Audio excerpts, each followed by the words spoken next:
kati omwana alimba president nti oxygen plant tekola kweli ebadde tekola kumazima president waffe nga twakamusabuukulula. Njagala abapoliisi abali wano nina komisona wa police akulira security omwana oyo agenda akole statement emenyawo kye yayogera bamuyita Mwesigwa ali yatiddewo wano asigadde mukono ajje wano akole statement ate yeetondere president.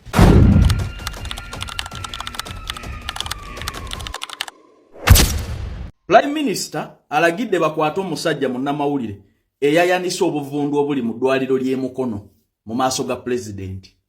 Prime Minister olabika tokolangako era naye ne bageza bakwata omuzira waffe eyayanise obuvundu obuli mu malwaliro ga gavumenti bannayuganda ogenda kutulaba kimafia. Mwamanyire okulimba President Museveni ebintu nga bannansi banyigirizibwa. Ekituufu kyennyini tuuka ku ddwaliro ly'e Mukono. Tuuka malwaliro ga gavumenti okwetoloola Uganda yonna. Otunuulire embeera gye galimu. Omusajja oyo yalimbye eki? Mwamanyire okulimba President Museveni nti akoledde abantu RS facilities n'ebirala nga ku ground birala. Abantu bali mu malwaliro ga gavumenti bakaaba. Abantu bali mu malwaliro ga gavumenti bafuna services. Basula ku ttaka. Omusajja yayanise obuvundu mu kifo kimumwebaza. Oli awo mb'oyagala kumukwata nabbanja koogeza n'okwata omusajja oyo ogenda kukakasa nti bannayuganda banyiivu. Ekyokubiri, lwaki tewakwata ababba amabaati g'Ekalamoja?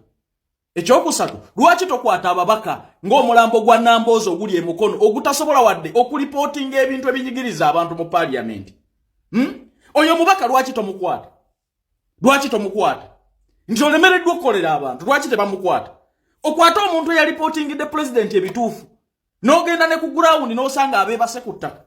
Lwaki tetusiima busimi musajja oyo ku lwa buzirabu gw'omanya abantu be yayambye?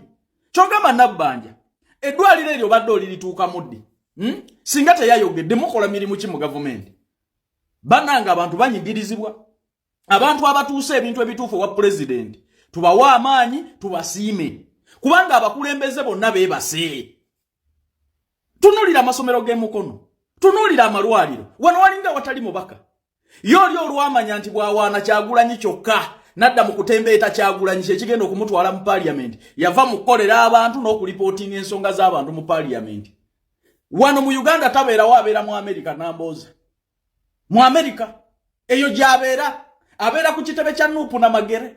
Abantu abamulonda ku ground babonyaabonyezebwa Mukono eringa kasasiro buli kimu kyonna kifwe Mukono naye teriyo lunaku lwola bayogera ku nsonga z'e Mukono. Lwaki towodalinga bakwata omubaka afaanana bw'ati eri abantu gwe tola nti wabulabe eri abantu? Lwaki tokola order bakwate Nambooze atasobola genda mu parliament kwogera bintu biruma banna Mukono n'abeera mu nsonga ez'okujjajjatta alinga yafuuka bloga n'abeera mu nsonga ez'okujjajjattolooza baamulonda kutembeeta Kyagulanyi n'ensonga z'abantu ku ground abamulonda teri nsonga gye yali atakolinzeeko wadde n'olunaku n'olu. Nabbanja va ku muzira waffe, nabbanja va ku muzira waffe. Ebyo bye mubeereyo ne mulimbalimba President Museveni ngeno ku ground birala. Omusajja yayogedde ku buvundu obuli mu malwaliro ga gavumenti. Olaba eri e Mukono wano mu Kampala Metropolitan lyeririmu ekivundu lyeririmu abalwadde we basulira ku ttaka ne kati ag'omu byalo eri munda. Wama awabulaza munabawulire wa journalist tugenda kubeereramu ngaffe bewateereddeyo omulange wa president yakitegedde nti bano bye bamulimbalimba eddwaliro libeera litya nga liri mu ttawuni awo naye nga abantu beebaka ku ttaka. Eddwaliro libeera litya nga liri mu municipality naye nga abakazi lirina ebitanda bina. So ekyo tekibaswaza olina kwekangabiriza kukwata musajja era tukutadde kaaga. N'abatuuze b'e Mukono basazeewo oyo muzira waabwe saawa yonna gwe mukwateko bukwasi nabbanja ojja kubula woonywa amazzi. Bampita Kaluvini Kayanja. Abantu b'e Mukono twafunye hiro waffe munnamawulire asinze mu pia twesibyeko ebbanga akonyeze enkulaakulana ya Mukono. Ku nsonga ya school fees essomero gye nsomera ejjo baakubidde maama wange ne bamugamba school fees yateereddwa yejjera ngende ensome era ku lw'ensonga eyo nebaza nnyo ddadi.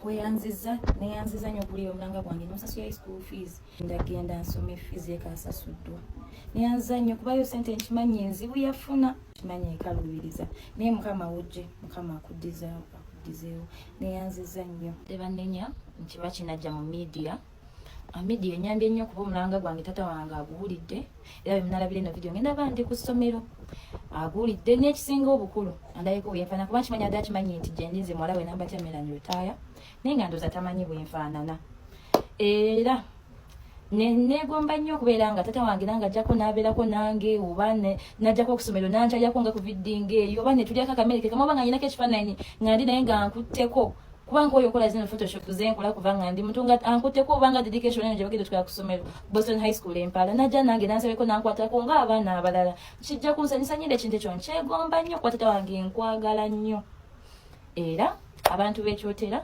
bagamba tata wange mumulabire nga ddala mbasaba mumulabire ddala 2226 mumulabiranga ddala abantu b'ekyotera bitayajju